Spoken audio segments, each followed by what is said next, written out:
আসসালামু আলাইকুম। কেমন আছেন সবাই? 2024 সালের আজকে 2 তারিখ চলতেছে রাত। তো এমন একটা অবস্থার মধ্যে আছি যা বলার বাহিরে। যারা মুরগি লালন পালন করেন শুধু তারাই বুঝেন যে ঠান্ডা আসলে মানুষের কতটা কষ্ট হয় বা কতটা সমস্যা হয়। আমার আসলে সমস্যা হয় না। এখানে প্রায় 8 লাখ টাকার মতো ইনভেস্ট করা হয়েছে। দেখেন সবগুলো মুরগি দেখছেন, এক মাথা থেকে আরেক মাথায় খামার দেখা যায় না, এত বড় বড় খামার। তো এই পর্যন্ত প্রচুর সমস্যা ফেস করতেছি যা বলার বাহিরে।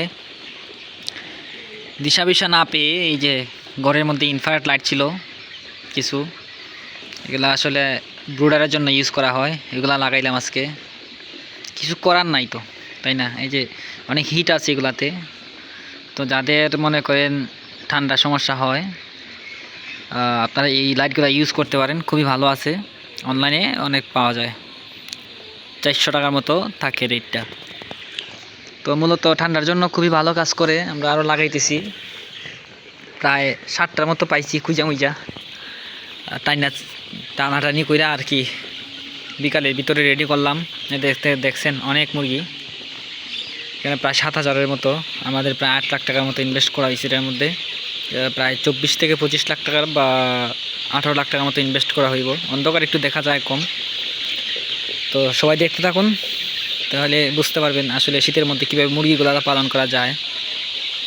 এই যে দেখেন শীতে ঠান্ডায় একদম মানে একটার পাশে আরেকটা, একটার পাশে আরেকটা এরকম হয়ে রয়েছে মুরগিগুলা। তবে ভালো। তবে আমাদের এখানে আরেকটা জিনিস আছে, এটা হচ্ছে হিট গ্যাস বুডার বলে এটাকে। গ্যাস বুডার আছে, গ্যাস বুডার অনেক খরচ যায়। খরচ যাওয়ার কারণে আমরা এটা বন্ধ করে রেখে দিচ্ছি। আবার কোনো সময় সারি এটা যখন দেখি যে 10 ডিগ্রির নিচে নাইমা যায় তাপ, তখন গিয়ে সারি। তো আজকে কিন্তু প্রায় 15 ডিগ্রির মতো আছে, 14 থেকে 15 ডিগ্রির মধ্যে আছে, বা 12 ডিগ্রি হতে পারে। তো যখন দেখি যে একটু হিটটা কমে গেছে, তখন গিয়ে আমরা, অর্থাৎ যখন দেখি বেশি ঠান্ডা হয়ে গেছে, তখন কিন্তু আমরা গ্যাস বুডারটা ইউজ করি। আর এখন ইনফ্রারেড লাইট লাগাইতেছি, একে একে সবগুলাই দিতেছি। প্রায় 7টার মতো লাগাইবো আজকে। আর যদি দেখি যে না কাবার দিতেছে না, এই যে দেখেন ঠান্ডা কী দিতেছে, তখন গিয়ে অন্য লাইট ইউজ করি। ঠিক আছে, এমনি মুরগি ভালো। এই যে দেখেন মুরগি বাচ্চা এমনি ভালো আছে, সমস্যা ঠান্ডা একদম মানে জাম মাইরা দেয়, এরকম এক অবস্থা। এই যে দেখেন সবগুলাই পুরান ইউজ করা। আগের আরেকটা খামার ছিল, ওগুলো আনছি।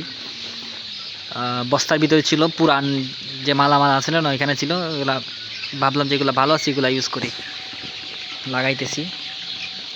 তো মোটামুটি ভালোই রেজাল্ট দিতেছি, মুরগি আসতেছে, হিট নিতেছে, এরকম একটা অবস্থার মধ্যে আছে আর কি। সবাই দোয়া করবেন। আর যারা খামারি আছে যারা, অবশ্যই চ্যানেলটিকে সাবস্ক্রাইব করে রাখবেন। আর সবাই একটু সাবধানে থাকবেন শীতের মধ্যে, যাতে আপনাদের মুরগিগুলো ভালো থাকে। আপনাদের আমানাতগুলা অনেকে অনেক করে আশা করে মুরগিগুলা নেয় বা লালন পালন করে কত টাকা পাওয়ার জন্য। সবাই যাতে ভালো কিছু করতে পারেন, এটাই দোয়া করি আপনাদের জন্য। আর কটা দিন ধরে একদম রোদ নাই, রোদ না থাকার কারণে কিন্তু এই সমস্যাটা হয়। রোদ থাকলে আর সমস্যা হয় না, ঠিক আছে? রোদের মধ্যে সমস্যা হয় না, যতই ঠান্ডা আসুক না কেন রাতের বেলায়। যদি দিনের বেলা যদি রোদ থাকে আর কোনো প্রবলেম হবে না। এই জায়গায় মুরগিগুলো খুবই সুস্থ সবল আছে এখনও, ঠিক আছে? তবে আশা করি কালকে রোদ উঠতে পারে, জানি না কি করে আল্লাহ। এই যে দেখেন খুব ভালো আছে, হিটগুলা নিতেছে, তাপগুলা নিতেছে। আশা করি আর সমস্যা হবে না। তো যারা নতুন খামার করতে চান বা খামার করতেছেন, আমার চ্যানেলটি অবশ্যই সাবস্ক্রাইব করে রাখবেন। ভালোই আপনারা দেখেন আমার ভিডিও, দেখলাম, বা অনেকে অনেক বছর ধরে আমার ভিডিও দেখেন। তো লাইক কমেন্ট শেয়ার করবেন। আর যদি কারো কোনো কিছু জানার প্রয়োজন হয় বা বাচ্চা নেওয়ার প্রয়োজন হয়, 1 মাস 1.5 মাস 2 মাস 2.5 মাস 3 মাস 3.5 মাস 4 মাস এই ধরনের ফার্মি মুরগির ডিম উৎপাদন করতে চান যারা, আমাদের থেকে নিতে পারেন। আমরা একদম ব্রুডিং করে তাপ দিয়ে ভ্যাকসিনেশন করে আপনাদেরকে বাচ্চাগুলো দিই। ধন্যবাদ।